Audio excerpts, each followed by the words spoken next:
Assalamualaikum warahmatullahi wabarakatuh. Saya Alfa Farah, dosen Mikroekonomika 2, Departemen Ilmu Ekonomi dan Studi Pembangunan, Universitas Diponegoro. Ini adalah lecture ketiga dari rangkaian lecture di kelas Mikroekonomika 2. Di lecture 1 kita sudah membahas pasar kompetitif dan di lecture 2 kita sudah membahas pasar monopoli. Dan di sini nanti kita akan membahas bagaimana keputusan dibuat dalam ketidakpastian. Nah, dalam mikro 1, kalau Anda ingat, kita sudah membahas bagaimana keputusan dibuat dalam kondisi pasti ya. Dalam kondisi pasti. Nah, biasanya di sini adalah outcome-nya unik, hanya ada satu outcome. Saya bisa memberikan contoh, misalnya adalah sebuah perusahaan yang bergerak di dalam pasar yang beroperasi di pasar persaingan sempurna. Ketika dia menghasilkan Q, maka Q tersebut akan diserap pasar dalam harga yang equilibrium ya, hanya dalam harga yang equilibrium. Nah, tetapi seringkali keputusan itu dibuat dalam kondisi tidak pasti.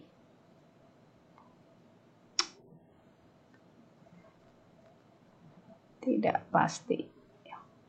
Nah, ketika tidak pasti ini, outcome-nya bisa jadi banyak gitu. Misalnya di sini saya contohkan adalah membeli, keputusan membeli atau tidak membeli saham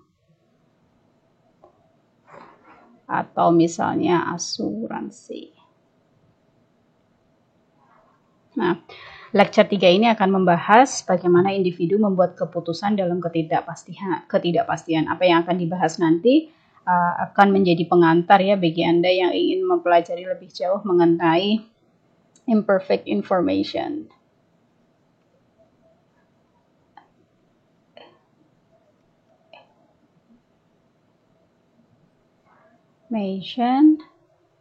Nah, seperti dalam lecture-lecture sebelumnya, nanti lecture kali ini juga akan kita bagi menjadi beberapa video. Nah, di video pertama ini kita akan ngomong soal mathematical statistik, khususnya berkaitan dengan yang akan kita bahas adalah variabel acak atau random variable.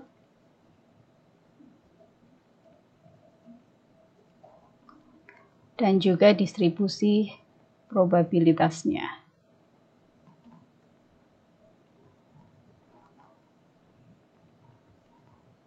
Probability distributions. Saya akan kasih stabilo dulu. Ini adalah topik pertama yang akan kita bahas di video pertama ini. Nah, apa itu variabel acak gitu ya, atau variabel random? Variabel acak pada dasarnya adalah variabel yang merepresentasikan hasil-hasil dari suatu percobaan acak dalam bentuk numerik ya. Akan tulis variabel ini adalah hasil percobaan acak dalam bentuk numerik. Kejadian bisa juga ya. Acak atau random.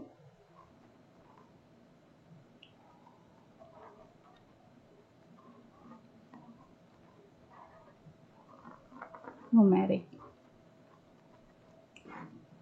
Misalnya kalau kita melempar koin ya, kita bisa mendapatkan angka atau gambar ya. Misal ini ya, lempar koin.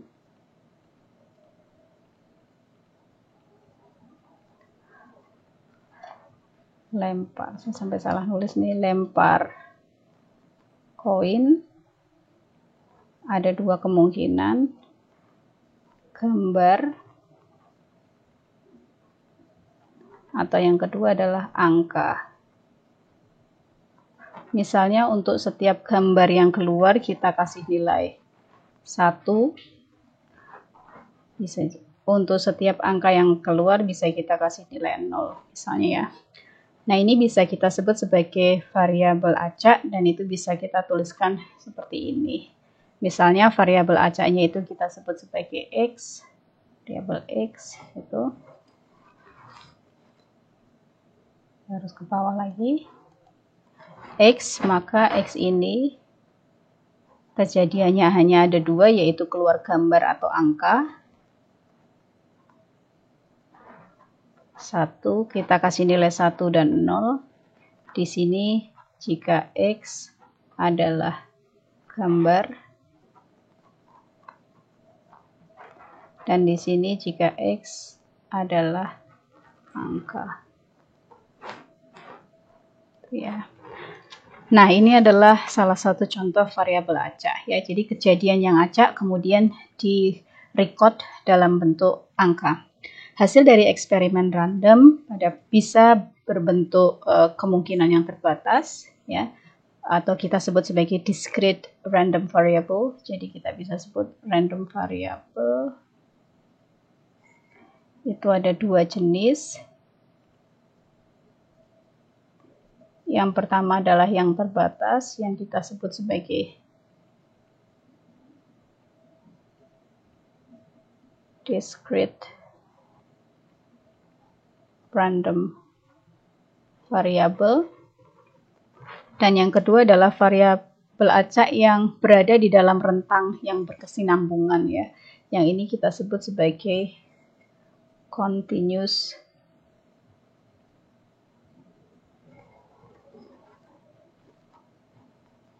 random variable. Berarti saya akan stop dulu, kita sudah definisikan dan kita juga sudah tahu dua jenisnya, yaitu discrete random variable dan continuous random variable. Saya akan bahas satu persatu mulai dari definisinya kemudian contohnya. Kita mulai dari discrete random variable. Discrete random variable ini adalah suatu variabel random yang nilainya terbatas ya. Jadi misalnya ada 1, 2, 3, 4, 5, 6 kejadian yang muncul itu. Nah, contohnya di sini misalnya adalah melempar dadu. Contoh.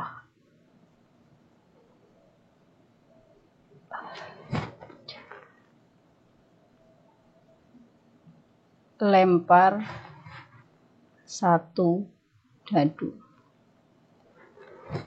Nah, kita sebut ini misalnya random variabelnya adalah X dan kejadian yang munculnya adalah tentu 1 sampai 6 ya. Bisa 1 keluar, 2 keluar, 3 keluar, 4, 5, 6. Nah, ini terbatas kan ya, dan bisa dihitung 1, 2, 3, 4, 5, 6. Ini yang kita sebut sebagai discrete random variable.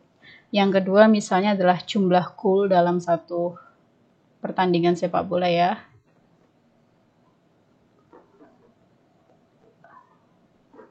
Satu match.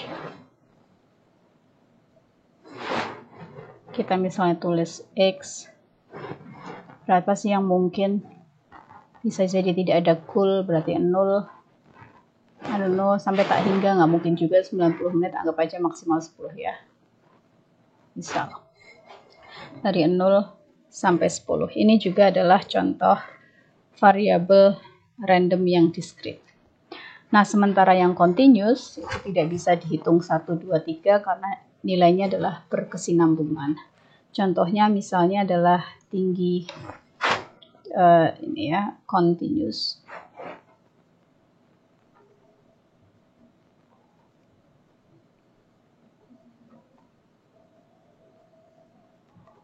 Random variable. Contohnya misalnya adalah tinggi badan seseorang di kelas, misalnya tinggi badan mahasiswa. Tinggi badan mahasiswa misalnya antara 145 sampai 80, saya bisa tulis seperti ini ya. Tinggi height elemen dari 145 sampai dengan 180. Ini bisa 145,1 dan lain sebagainya. Contoh lainnya adalah misalnya perjalanan waktu yang ditempuh dari rumah ke kampus atau dari kos-kosan ke kampus T dalam menit ya. Misalnya ada yang sangat dekat sekali di depan kampus hanya 5 menit, sampai yang jauh sekali mungkin sampai 1,5 jam misal. Ya. Ini juga contoh dari variabel continuous. Nah, setiap random variable ini nanti akan memiliki distribusi probabilitas. Ya, ini tadi saya sebut kita sudah contoh. Ya. Nah, ini juga yang kedua contoh ya tadi, contoh continuous.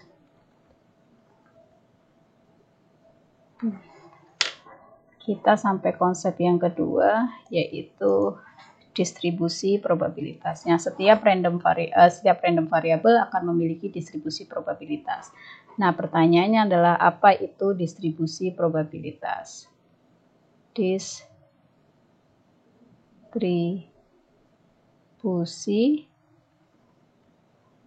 probabilitas atau probability distributions. Distribusi probabilitas ini menunjukkan nilai apa saja yang mungkin muncul dan seberapa besar kemungkinan munculnya setiap nilai tersebut. Karena kita ngomong sesuatu yang acak kan ya. Misalnya tadi hujan, mungkin hujan atau tidak, berapa probabilitas hujan dan berapa probabilitas tidak hujan. Jadi kejadian apa saja yang muncul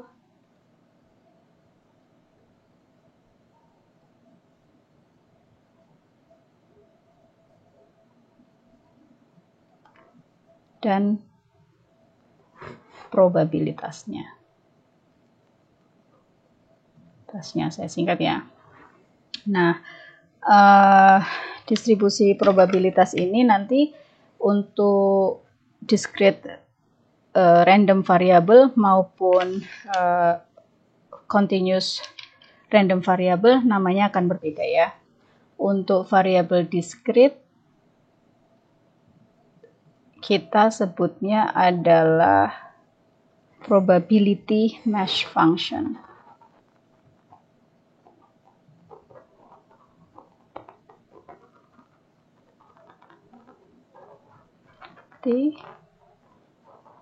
Mesh function atau PMF, distribusi probabilitas. Sementara untuk continuous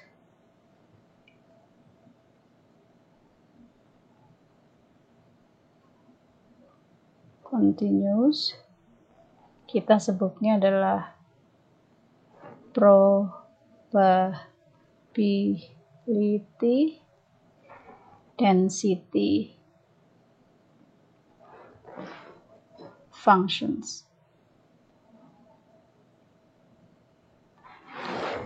Nah, jadi konsepnya sebenarnya sama, cuman karena dua variabel ini berbeda, maka kita sebutnya berbeda ya. Nah, apa itu probability mesh functions ya? Kita mulai. Probability mesh functions.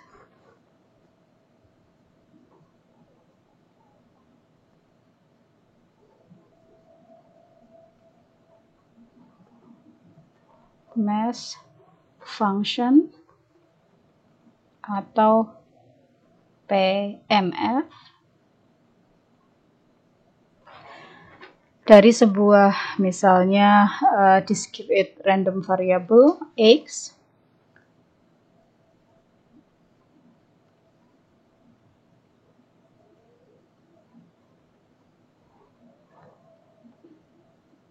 random variable X bisa dituliskan sebagai berikut. Saya akan ya. Tadi ya bahwa probability distribusi probabilitas, probability distributions adalah semua kejadian yang mungkin terjadi dan juga probabilitasnya. Kemudian kalau PMF ini untuk variabel diskrit bisa kita tuliskan P dari variabel X untuk kejadian X gitu ya, sama dengan probabilitas ini X besar satu kejadian X seperti ini, di mana X kecil ini adalah elemen dari bilangan real. Kemudian syaratnya adalah satu, tentu probabilitas itu nilainya tidak mungkin lebih dari satu. Kita tuliskan seperti ini dengan yang namanya probabilitas dari X itu tidak mungkin lebih besar dari 1 untuk semua tentu X elemen bilangan real, dan penjumlahan dari semua probabilitas tersebut berarti X kecil elemen R Px X tentu sama dengan 1. Ini akan saya beri kotak.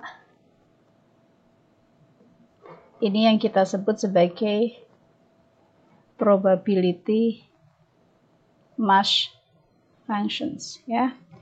Bagian atasnya terutama ini dia. Nah, mungkin akan lebih jelas dengan contoh yang tadi sudah saya berikan, yaitu contohnya adalah dadu ya. Untuk dadu tadi kita tahu bahwa melempar dadu untuk variabel contoh ini ya, contoh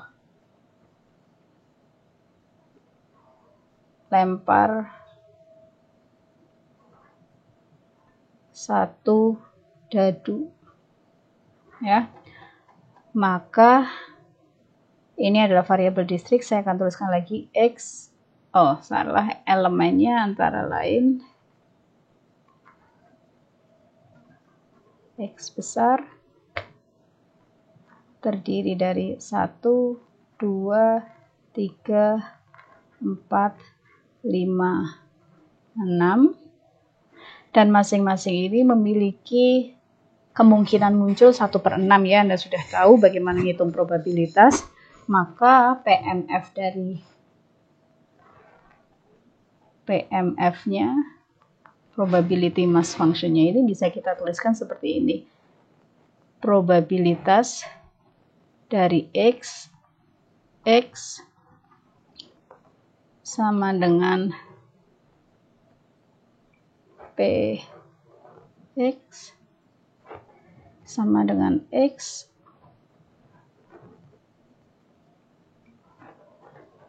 kita bisa tulis satu persatu sebenarnya, bahwa tadi untuk misalnya 1/6 untuk X sama dengan 1, 1/6 X sama dengan 2, sampai seterusnya 1/6 untuk X sama dengan 6 ya. Tentu untuk kejadian lainnya probabilitasnya adalah 0 ya. Atau kita bisa tuliskan juga yang lebih singkat bahwa seperti ini. Probability mass functions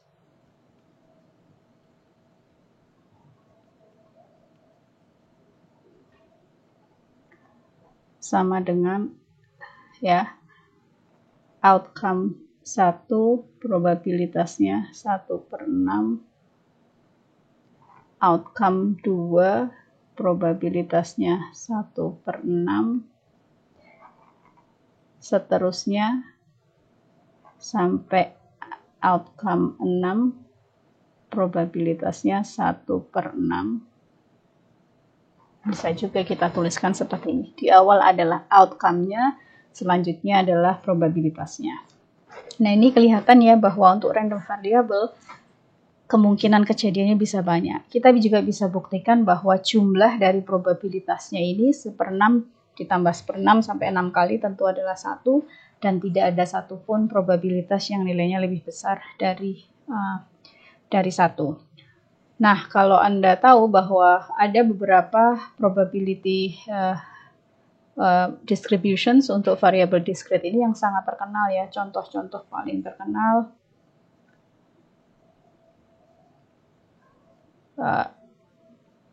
discrete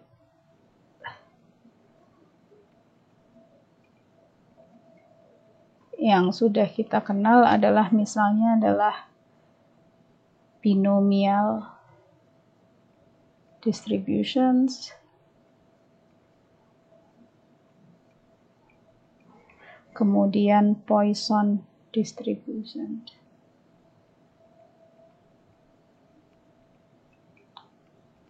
Nah, ini adalah contoh yang terkenal ya. Oke.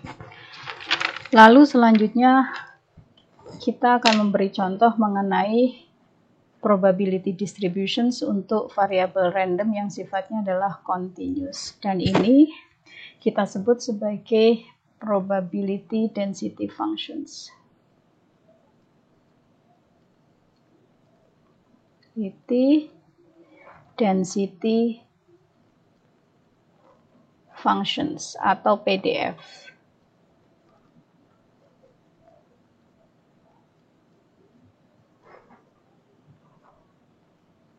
Ya, apa itu PDF ya?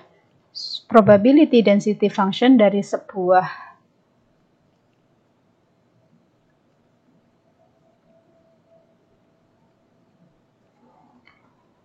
random variable X bisa ditulis dengan simbol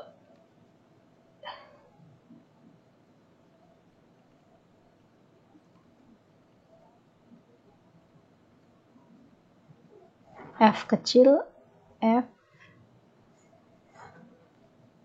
variabel X.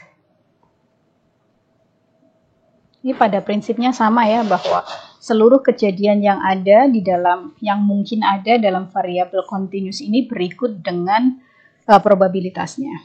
Nah, PDF ini harus memenuhi beberapa kriteria ya, syaratnya yaitu dengan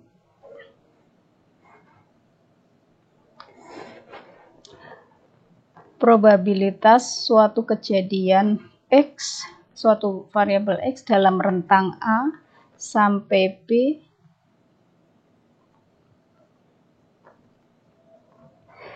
adalah integral dari A sampai B dari probabilitas density function-nya. Nah, mohon maaf, salah ketik, kurang X ya variabelnya. X integral ya, atau luas daerah di bawah fungsi density functions. Dx, di mana X elemen bilangan real dengan masih sama tadi pada prinsipnya, 1, probabilitasnya harus lebih besar daripada 0. PDF-nya lebih besar atau sama dengan 0, di mana X semuanya adalah elemen bilangan real, dan yang kedua, penjumlahan dari kemungkinan seluruh kejadian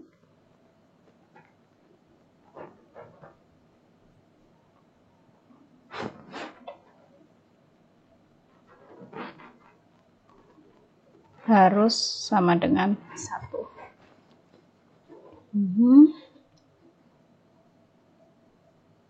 Saya turunkan sedikit ya. Nah, ini saya mungkin hapus nih biar lebih bagus.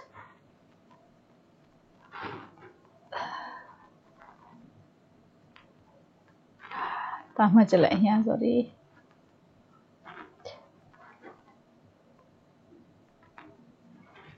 Dari tak hingga ke minus tak hingga. Oke. Jadi kita sudah dapat definisi dari probability density functions, yaitu semua event yang mungkin terjadi dan kemungkinannya untuk variabel-variabel yang sifatnya adalah continuous. Mohon maaf. Oke, saya akan kotai hitam. Saya kotai merah, sorry. Nah, ini mungkin akan lebih jelas dengan contoh. Tadi kita sudah memberi contoh random variabel yang continuous adalah contohnya tinggi badan siswa atau orang ya. Tinggi badannya adalah antara tadi berapa? Antara 145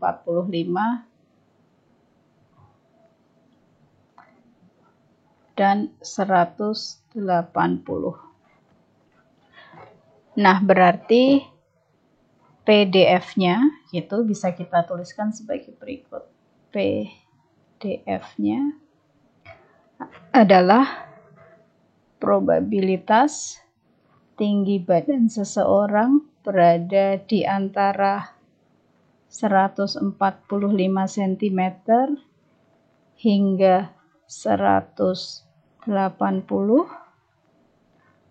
adalah luas area probability distribution function antara 100 F ya, F, H, variabel random kita, H kecil kejadiannya, D, H ya. Luas daerah di bawah fungsi ini antara 145 dengan 180. Nah, seperti hanya dalam variabel diskrit, ada contoh terkenal juga, contoh continuous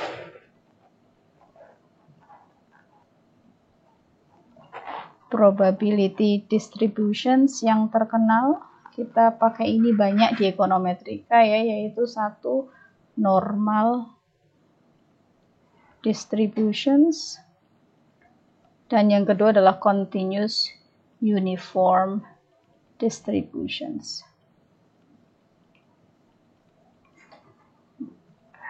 Oke.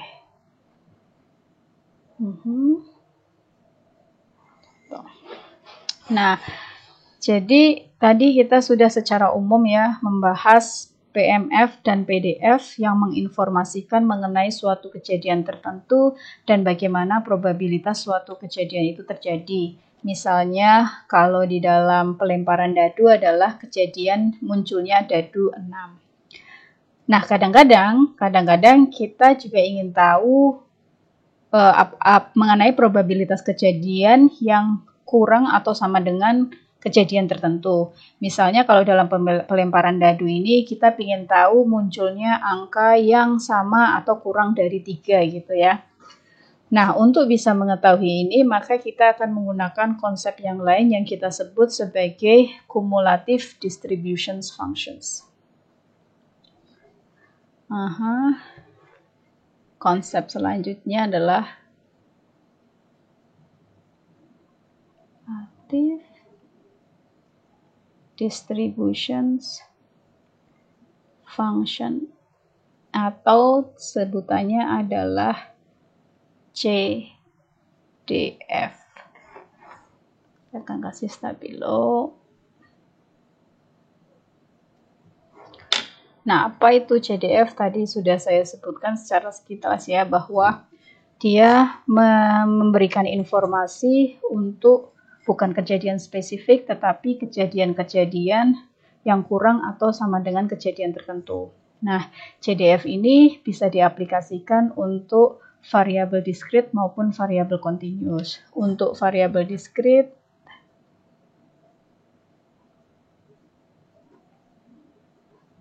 Ini bisa dituliskan seperti ini, F besar.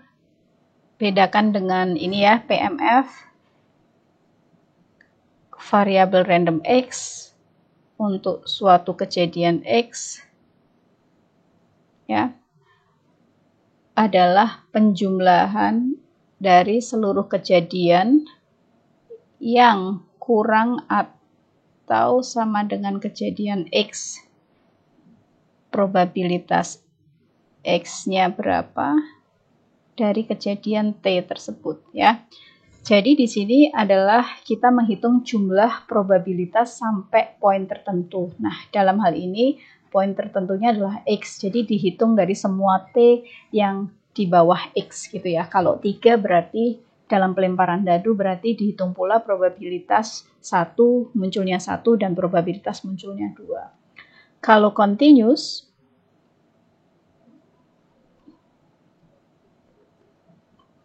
kita bisa tuliskan lagi-lagi F X besar kejadian X sama dengan integral minus tak hingga sampai kejadian tertentu X adalah density X T dt. Ini juga sama, area PDF sampai poin tertentu, ya. Area PDF sampai poin-poin tertentu. Nah, saya akan contohkan misalnya nih, kalau untuk discrete, contohnya pelemparan dadu ini, tadi saya kasih contoh sampai 3, berarti CDF-nya bisa ditulis seperti ini. Probabilitas X kurang atau sama dengan 3. Ya, berarti F X 3. Kalau untuk continuous yang tinggi badan,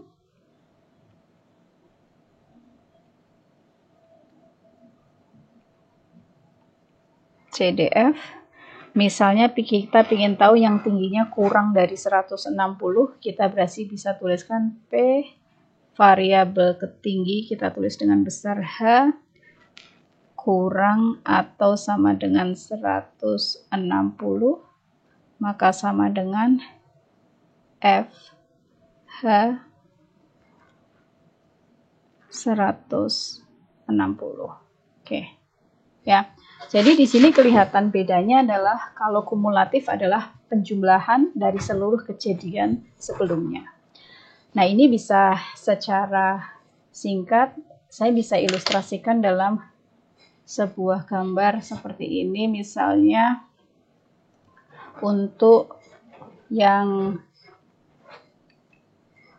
variabel discrete, Anda bisa lihat yang pertama adalah gambar untuk probability mass functions, ya.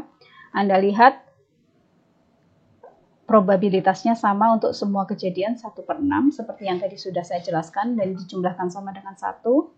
Sementara itu untuk cumulative distributions-nya kalau misalnya sampai 3 berarti tinggal dijumlahkan ya 3/6 ya. Penjumlahan 1/6 adalah kejadian 1, 1/6 kejadian 2 dan kemudian 1/6 kejadian 3 kita dapat cumulative distribution functions tadi melempar satu dadu yaitu 3/6. Ini adalah untuk discrete probability distributions. Nah, untuk yang continuous itu juga bisa digambarkan, diilustrasikan dalam kurva seperti ini. Di sini adalah tinggi badan individual. Anda lihat kita punya probability density functions yang bentuknya berkesinambungan. Kemudian di gambar kedua adalah cumulative density functions. Misalnya di sini dalam gambar adalah probabilitas tinggi badan seseorang hingga 170. Di situ digambarkan adalah kebetulan probabilitasnya adalah setengah. Nah, oke, saya akan review dulu apa yang sudah kita bahas sejauh ini. Yang pertama tadi kita membahas mengenai definisi random variable ya. Apa itu random variable? Ya, hasil kejadian acak yang dinyatakan dalam bentuk numerik gitu. Kemudian kita juga sudah menjelaskan mengenai dua tipe random variable, yaitu discrete random variable dan continuous random variable beserta dengan contohnya. Selanjutnya kita membahas mengenai distribusi probabilitas, yaitu adalah seluruh kejadian yang mungkin muncul dan juga probabilitas munculnya kejadian tersebut. Dan kita juga membahas distribusi probabilitas untuk variabel discrete maupun variabel continuous. Untuk discrete kita sebut sebagai discrete probability mass functions, untuk continuous kita sebut sebagai probability density functions atau PDF. Dan konsep terakhir yang kita pelajari hari ini adalah cumulative distributions functions, yaitu distribusi kejadian sampai nilai tertentu. Demikian video pertama dari lecture ketiga ini. Sampai ketemu di video berikutnya. Terima kasih. Wassalamualaikum warahmatullahi wabarakatuh.